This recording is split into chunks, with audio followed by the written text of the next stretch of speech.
Welcome back to another episode, you guys. Hey, I'll tell you what, trying to put on this smile today seemed to be a tough and tall order. Normally, I'd have my podcast out to you by now, but instead, it has been quite a day. Like anything in life, each one of us goes through moments like this where things just don't go exactly as planned. And today was no different. So I thought, you know what, I'm going to integrate my exciting day today into today's podcast because you know what, this is just what it is. This is life. We're living it and we're doing it. And you know, sometimes it has to do with being an amputee, and today had nothing to do with it, but it does tell you that, you know what, I've just got to remember that this is what happens in life.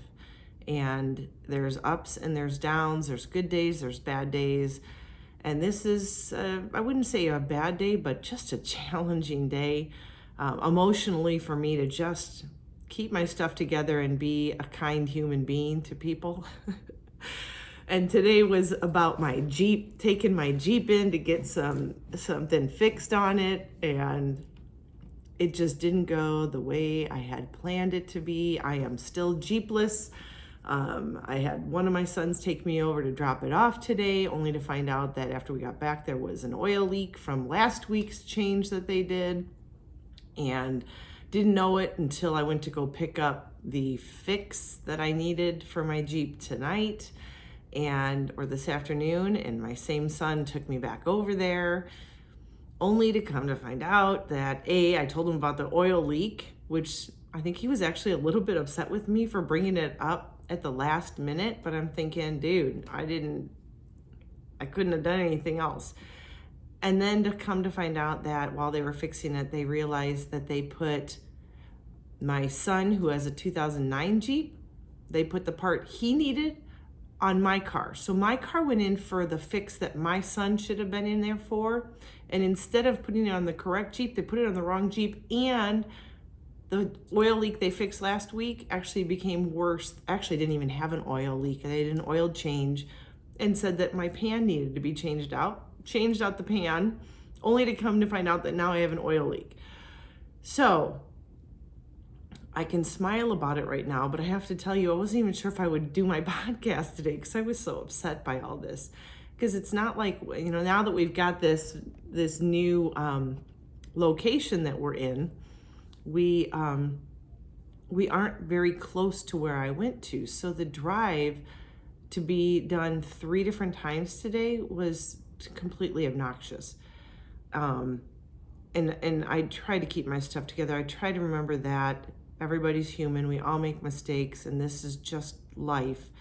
But it's really hard when I had plans like to do my podcast and to get out there and do that stuff, to actually then find out that I had to leave it overnight, and I still had to get groceries. So then I had to interrupt my one son and getting his stuff done to have him come pick me up. And I just there's a grocery store across the street. I actually walked over there, frustrated. It was probably good to walk it out, the frustration out, get some groceries. And I bought myself some sunflowers because they looked happy and I so needed the happy today. So anyways, I digress. But that has been my day. Like nothing else really happened, but it was all revolving around a Jeep that I still don't have and is not fixed. And now we still have to take my son's Jeep in. If you've had that kind of day, raise your hand, because I think everybody can attest to a day where it just seems like something that should be real quick and easy becomes an all-day event. And I told my son, I said, it's so draining when things go wrong, and it takes everything in my power, the way I am wired, not to let it dampen the rest of my day or the way I treat other people, like my family, who had nothing to do with it, right? And so trying to be the better human, put the smile on and move forward. And I thought, you know what better way than to do my podcast to pull me out of it and talk about other things. Like I went in Monday, and got my casting done for my new socket. So I thought I would talk to you about journeys and the fact that I have gone through, for those of you that don't know, this past month has been a moving month, and I didn't even realize it was going to happen. We'd been casually and passively looking for a ranch home, just so that I wasn't doing stairs every day, all day, and doing laundry up and down the stairs. And so we were passively looking, and in this crazy market, I say passively because unless the house was perfect, I knew that we were never going to do the, what's everybody been doing? Oh, it's just been so aggressive in the market that people are one-upping and trying to outbid each other, and we weren't going to play that outbidding game. And so we were looking for a house that had everything that we wanted, and I'm glad we did, because there's no way I'm moving again. I'm dying in this house. Just so you all know, I am not moving again. It's been so hard on my body, and I'm still trying to recover. But we found the right place, and in the market that we were in, selling our home was going to be, we knew, really fast.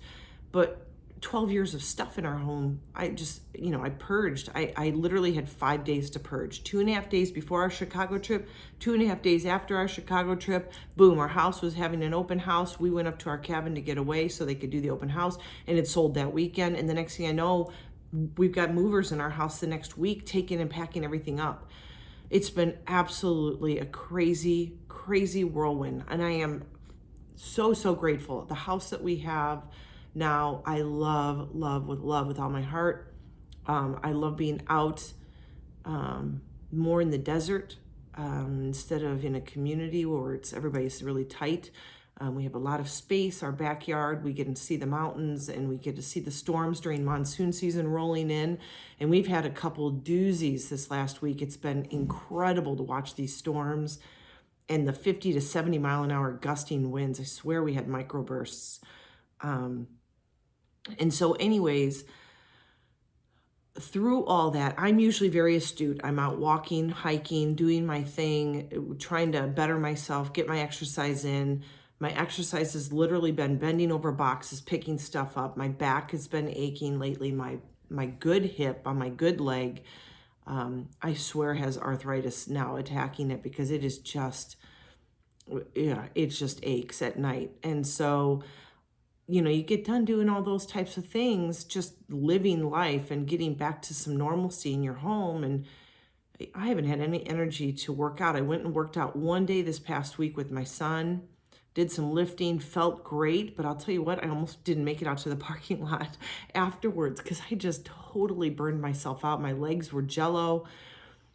But all this to say is, normally when I'm exercising, and that's just my normal routine of exercising and just going about my day, I can tell when my socket doesn't feel right, it's not fitting well, it's rubbing, it's doing this, doing that. I still have one section that we don't know if we'll ever be able to fix, where I feel like a nerve is being hit, and it's kind of at the end of my residual limb. And if I'm in my socket too far, I can bang it up, and it feels like stabbing knives in a shin that's not even there. And that's crazy. Like, it sometimes feels like someone has stabbed me in the shin and taken a knife and just sliced around my calf. And it's hard, fast, and sharp. And with the move, I have literally had to just suck it up, deal with whatever. I knew I wouldn't have time to go all the way to Arcadia, where my prosthetist is. It's a 45-minute drive now for me from here. And I was reserving it. We'd been talking about needing to make some changes for several months now, but we've been doing things, and I've got a video I want to put out because he did a fantastic job. About 2 or 3 months, 4 months, I was going in, he would take my plastic liner out and he would shrink it down. He'd literally reheat it just enough, put it on top of my old mold, and then take the vacuum section and suck out. I can't even explain it well. I'll just show you the video. So you'll have to look for my YouTube video on that, but you really need to see it.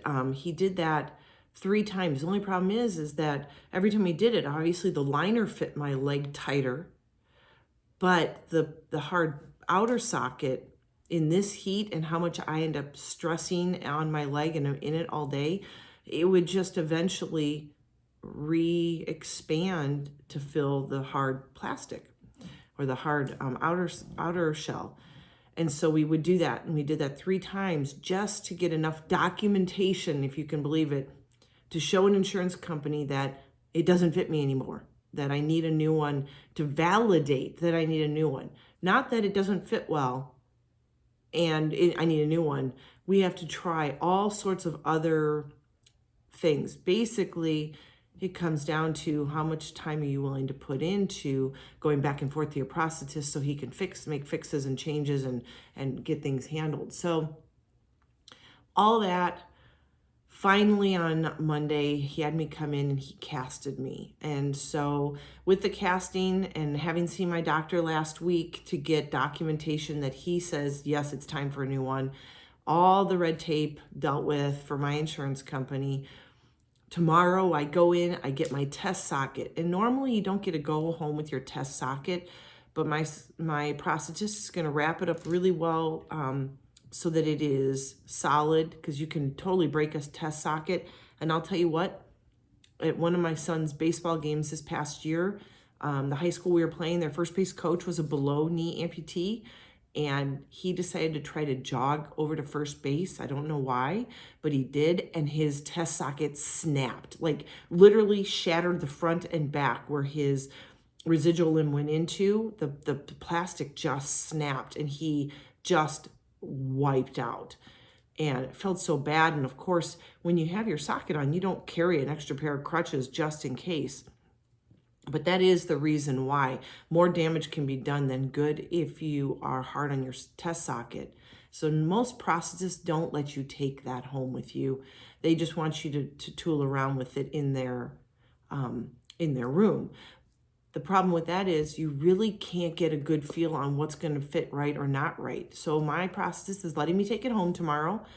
And then when I go back, he'll be able to see, because it'll be clear. He'll be able to see where blood is pooling and where it's white on the skin, which gives him an idea of where the pressure points are and where things are hitting and not hitting.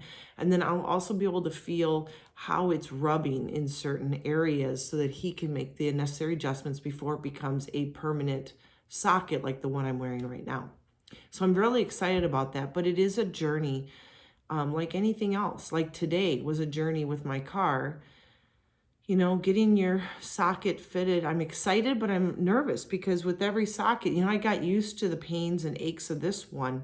The problem is I'm pulling out of it. So when I walk, I have to hitch my hip a little bit, which is wearing on my good side. And with all the moving and everything, I have really done some serious damage to that. And that in itself is very frustrating to me because I want to go hiking. I want to get out and do my thing when I can, when it's not so blazing hot. But, you know, I have to remind myself that I may not be getting the exercise that my body would like right now, but everything in life is the journey, right? We have to enjoy the journey and in the place we are. So that means, yeah, I don't have my car for the day. And yeah, they made some silly mistakes there. But I have to be grateful and thankful that I have an amazing Jeep and an awesome car that gets me around to wherever I need to go when there are so many people in the world that don't have any reliable transportation. That this is just a day in the life of years and years. This too is my journey with my leg, and the journey becomes I have to take the good with the bad. I chose to amputate. Some of you I know didn't, but whether you chose to or not, it is the path that was set before you, set before me. And it's not going to be roses. Just because I now got rid of the knee that was bad doesn't mean that everything else is falling into place. And I think the message I really want to send out to you all today is, how are you going to handle the bumps in your journey? Because if you think you're not going to have them, or that you're the only one and you throw a pity party, all you're doing is affecting yourself negatively. And quite frankly, what I have noticed with the people that I've been around is when we stress ourselves out about the things that are going wrong in our life, We forget to be grateful for the things that are going right, and there are more right than wrong in a day. But we also add to our health problems because there is never going to be a day in the world, the history of this world or the future of this world, where you are going to ever hear someone, a doctor or some professional say, hey, stress is good for your health. It's just not going to happen. Stress will never be a health benefit. And when I get stressed out, man, sometimes because I am a heart on my sleeve kind of person and I am a very emotional person, it can really take me for a huge loop. It can really set me back. And the older I get and the more I realize what that's doing to me, the more I have to find myself sitting back, taking a few deep breaths, and I need to revel in the positives of my life. Change happens, change is inevitable, and with change is good and bad moments, good and bad days, good and bad months. Sometimes you feel like you're in a rut. You know, when I look back at 7 years of surgeries before my amputation, I can't believe that was 7 years because I continued to move forward. I continued to look for the positive as much as I could. I enjoyed the relationships I made. Believe it or not, I enjoyed going to physical therapy because it gave me an out where I could discuss the issues with my leg with someone who cared, and I did pick my physical therapists carefully. I only had really 2 ever, and then I had my amputation. After my amputation, I had a 3rd one. But in 7 years, when you only have 2 PTs that know you, you create a relationship. One of my podcasts, my first interview podcast was with, it was my first podcast, I believe, was with my physical therapist that saw me up to my amputation and getting me ready for amputation. And he was amazing, and I would consider him a good friend. And the same with his tech. I still reach out to them and talk to them about just day-to-day life, seeing how they're doing. We connect and communicate, and we're on social media. And I've told you guys, I am a personal person. I like making relationships. Relationships are what life is all about, and those relationships help us get through hard times. Sometimes we just can't do it on our own. Now, going to that, I find it interesting. I know several of you, I've looked, if you get on social media, I have several groups, amputee groups that I belong to now, and I really don't input very much to them. And the reason being is there is not a one-size-fits-all answer to a lot of the questions that go out there. And I feel for you. When you ask people a question, I know you're looking for a general statement, but when something's not right in your fitting, you can ask people what they're doing, and you will inevitably get the person on there that knows it all. They've been through it, they know it all. And I will tell you that I've been through it, and what works for me will not work for you. In general, I would say empower yourself. Learn about your symptoms, understand where pains come from, understand where things are hurting. And all I can say to you is know people. If you go in and you tell me that your prosthetist, you tell him that this isn't fitting right, and he tells you, well, it's just something you'll have to get used to, then I can tell you with certainty that that is not a blanketed answer that can be done. You can't just tell someone that's just what you have to deal with.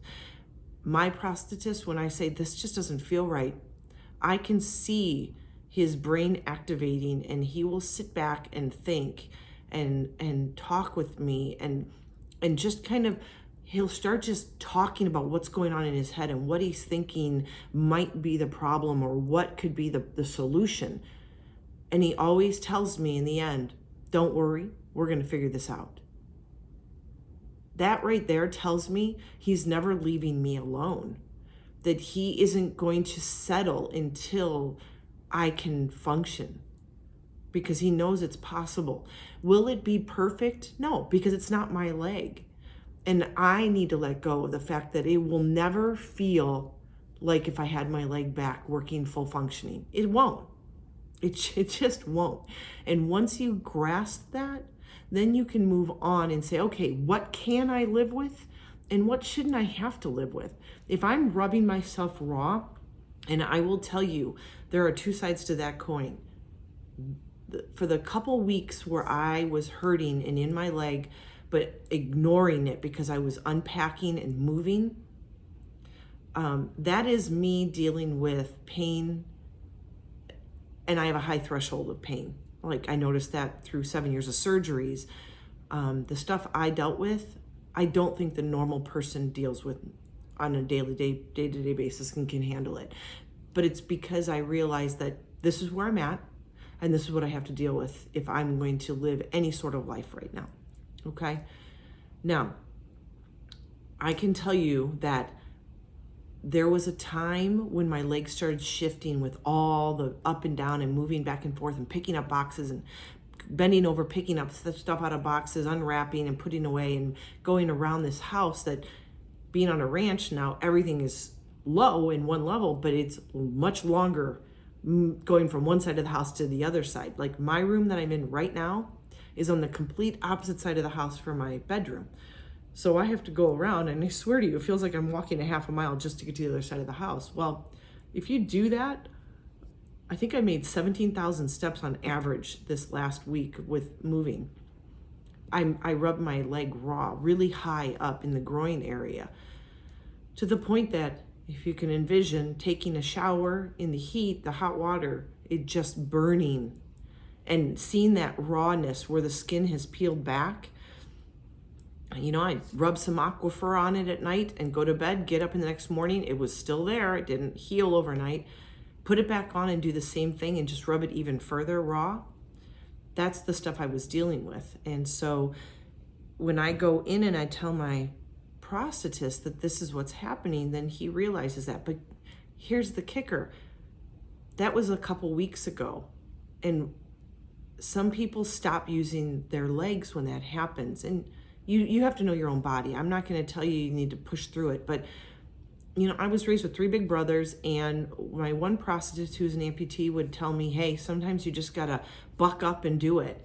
And I'm so stubborn that way that, you know what? Yeah, I was rubbing myself raw for like 3 or 4 days. I was so tender that I would have to rub Aquifer in there while it was on just so it would glide better instead of burning. And you know what? It finally just healed on its own. It does. It actually is surprising that you can continue to wear something that rubs you raw, but it eventually heals over and it's not rubbing anymore. So when I went in this last week, that wasn't a concern.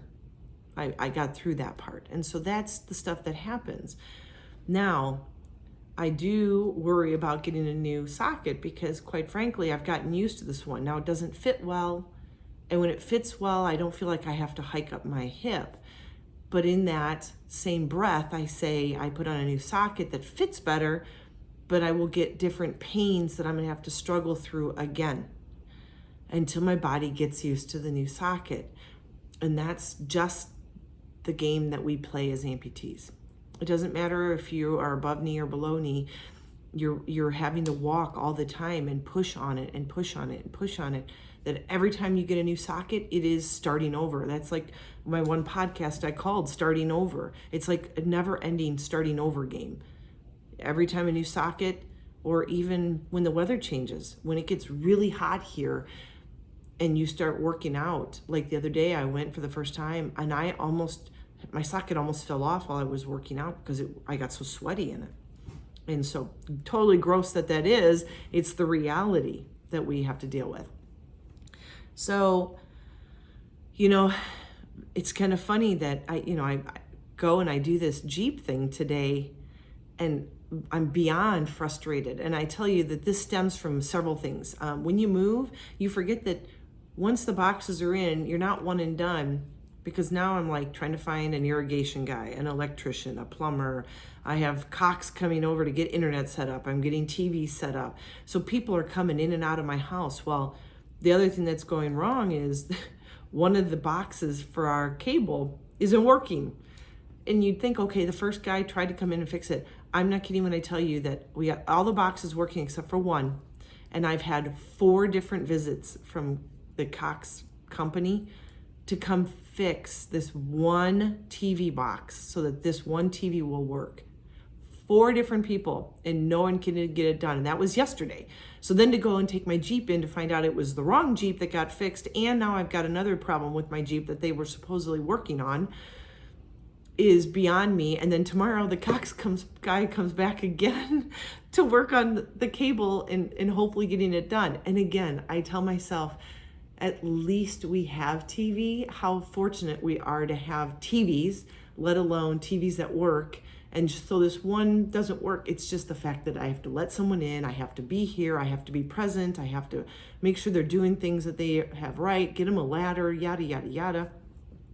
So my frustration levels are so high right now with having people over and having certain things done, and it just never ends. And then doctor appointments and visits, and it's the journey, right? And so we just have to remember to be grateful for what we do have. And I have succumbed to my frustrations probably just out of sheer exhaustion, right? I'm so beyond exhausted after, the last 4 weeks of moving and getting things ready and the emotional drain. And then to top it off, after 11 years, I think it has been, of homeschooling, I'm finally done with homeschooling. And when I say finally done, I don't say that with, yay, I'm finally done. I'm like, oh, I'm done. Like, it's finally come to the end of that. And I can't even believe that many years has gone by, and through all the frustrations and aggravations of actually homeschooling my own kids and not having the patience sometimes to handle it, I can't believe it's done. And it's sad for me to see that happen. And yesterday was the big culmination of that. I had to have all his grades done, transcripts sent into the school, because this next year he will be a senior and he will go full time so he can spread his wings and be ready for college, my youngest. And so, again, the journey and a chapter closing to me is, it's an emotional moment for me. I have really enjoyed homeschooling my boys, and I can't believe I'm losing it here. But it between all the things going on, and it was kind of like the Jeep was the last straw. And so to come home and to be real with you guys, like I've always said, trying to be transparent. You know what? We all have our battles. And we have to remember that when we come across someone who might rub us the wrong way, or just they look so ornery, you have to wonder what's going on in their life, because we have all been there. And the journeys that we take, no one knows. And not everybody's going to want to wear a sign saying, so I'm dealing with this right now. You don't wear a sign. And what I have tried to come to the realization is that, for at least with my family, I sit there and go, hey guys, just want you to know this is where I'm at, and this is my emotional state right now. So if I'm short with you, I'm so sorry. It has nothing to do with you, but I'm trying to get a grip on it. If we can communicate with the people that we love, it'll just make it so much easier for them to understand where we're at, whether you're an amputee or not. That's just life, right? I talk about being transparent on here because I'm really tired of social media and all the fake. I saw an article the other day on social media that said someone that was frustrated because those people that are putting out like weightlifting videos are using fake weights. So when it shows that they've got like 3 45-pound weights on either side of their their barbell, it really isn't 45 pounds each. And they're using fake weights. I'm like, really? Come on, own it, do it. If you're gonna do the work, do the work. No one wants a faker. And so I wanna be transparent with you. And I wanna help anybody going through what they're going through, that to tell you it's okay. The journey is all about the ups and downs. Ups are easy to handle. You know, we get going, we're happy, everything's going right, everything's falling into place, life is great. But how do you handle the downs? Because it's going to happen. It happens to everybody. And sometimes the downs are really heartfelt, sad, like me being done with homeschooling. I don't even know what I'm going to do with myself. Maybe I'll be podcasting every day because I won't know what else to do with myself when school starts. You know, right now it's great because my boys are home. One of them's in football for his senior year and doing summer program. The other one's just home before he heads back to college. And I'll tell you what, this house is going to get quiet next year and it's actually 1 month before everybody starts to head off to school. And I'm thinking, whoa, 1 month and my life will be different. So anyways, and I'm rambling on here, but how do you handle your downs? How do you handle the valleys? And who do you turn to? For those of you that know me, know that my faith is strong. It's the only thing that's gotten me through this journey of life. The same year that I lost my leg, I lost my mom, and she was my best friend. I honestly don't know what I would have done without my faith in a higher power that is taking care of me. And everything is happening for a reason. I truly believe that. I think that my journey, I would never have thought about doing a podcast, but here I am putting myself out there, being real with you, followers and strangers alike, and family and friends. And I just, I just want to pour more good into this world, because I think there's just so much good out there that needs to be seen and spoken. Communicate. Yeah. Be honest with people. When you're hurting and struggling, lean on the people that you need. And I guarantee you they'll be there for you if you just let them know what's going on. And take in stride what's going on in your own life. When you're struggling, if you're an amputee or struggling with something like a medical issue, it's okay to solicit information from complete strangers on social media, but I wouldn't put a lot of stock in it. My whole goal with this podcast was to empower you to be your own advocate in your medical journey, in your life. You can't rely on complete strangers who only know their path. Everybody's path is totally different. So you can ask for opinions, but your best bet is to learn how to read the people you're around and fight for your own rights in your office visits. If your prosthetist is telling you that it's just something you have to deal with, or it's just you, then that is not an okay answer. And yeah, you probably should be asking more questions, probing and asking them to do a little bit more research. And if they're not willing to, then that's the time when you need to get up, walk out, and try to find somebody else. And I know that's easier said than done, because I've been there. There are doctors that I've had. Every surgery I had was a different surgeon, just so you know. Like, I've had 10 surgeries, and every single one of them was a different surgeon. Nobody touched my knee twice. And starting over is awful. I know, because you're researching, you're looking them up, you're reading about them. You have to call their office, you have to make office visits, you have to go in and check them out. If you do your due diligence, then you'll get into the right place with the right people that fit you, your personality, and what you're looking for. I wanted a good doctor, but I wanted someone that had good personality, good bedside manners. Just because they are awesome doctors doesn't mean that they need to have some sort of God complex and you have to bow to that. Okay? If they're good, that means they also have personal skills and they can deal with you and listen to you. If your doctor that you're going in to see is sitting there staring at his computer and typing away, and you're talking and he's just looking the other direction, that should be a key right there. You should see someone stop and look at you and value who you are and what you're telling them, you know?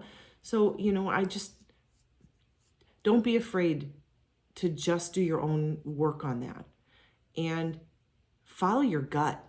I think that when people write stuff and ask questions about their prosthetist, I think I would have to say most of them probably have a gut feeling that it's wrong, but they're just afraid to walk away.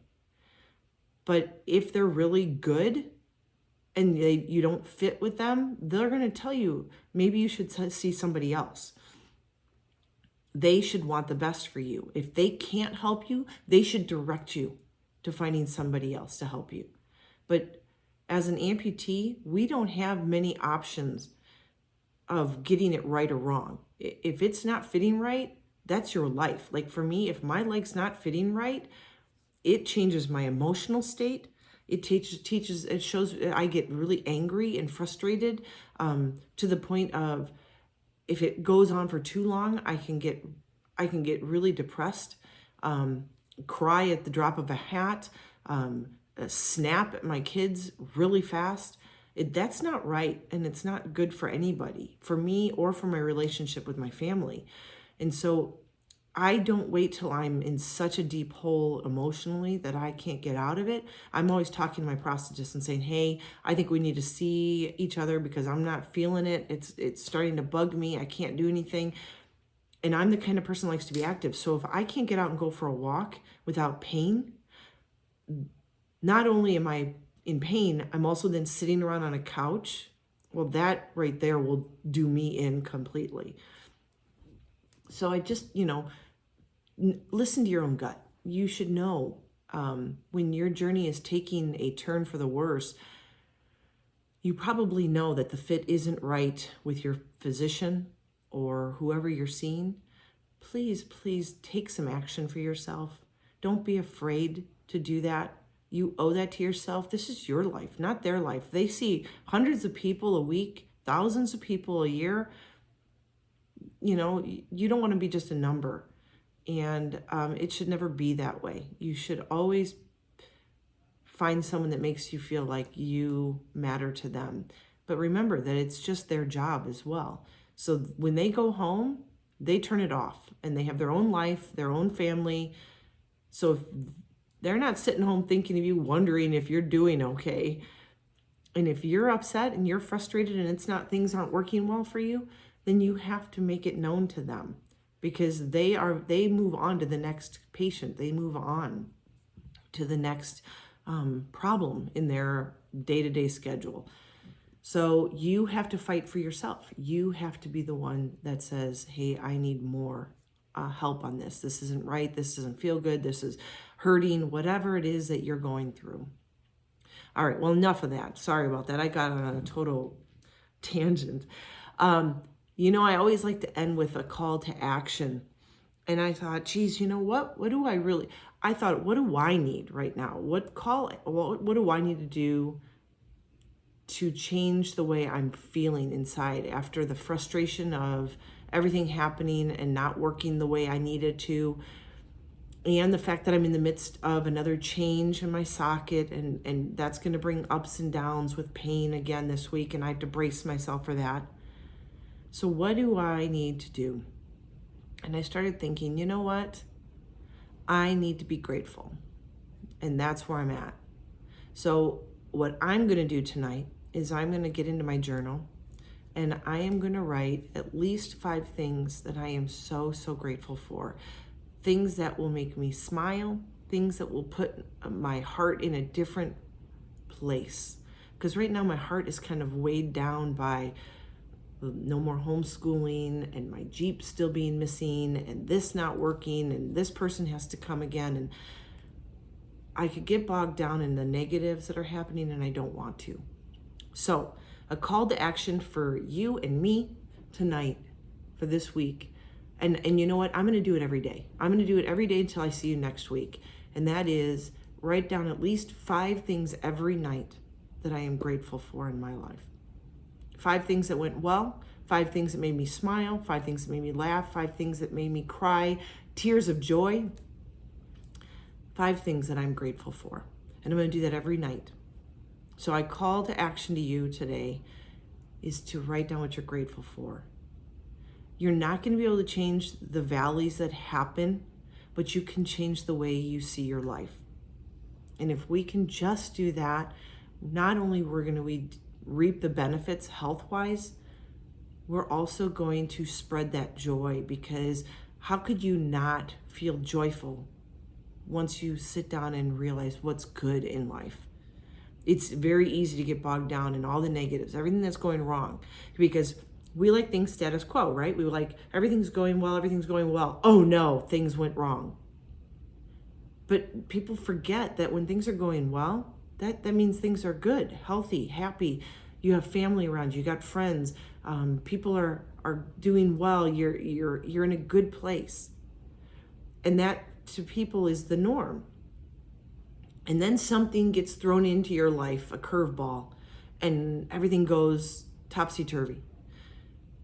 And all of a sudden realize, oh, everything's so bad. No, just that one thing has changed.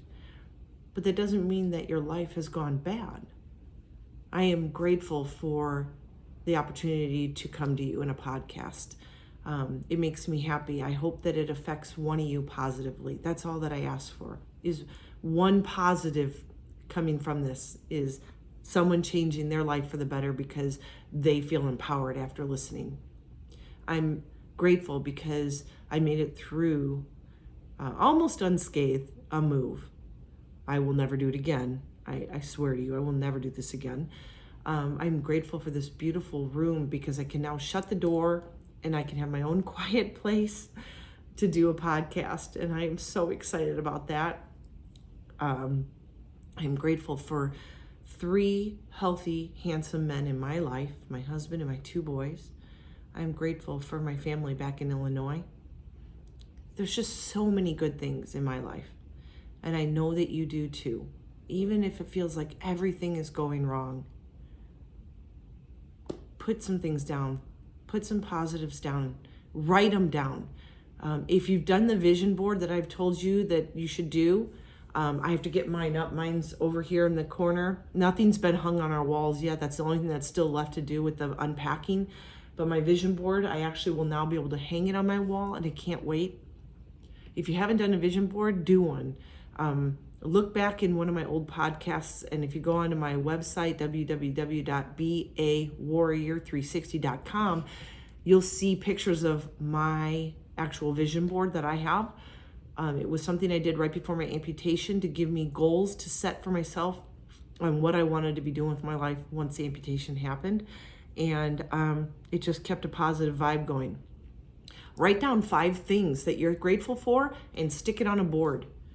Put it someplace that you'll see. You know what? I know a lot of people that will do a sticky note and put it on their mirror. So then in the morning when they wake up, they see it there and they can start their day off with a positive message.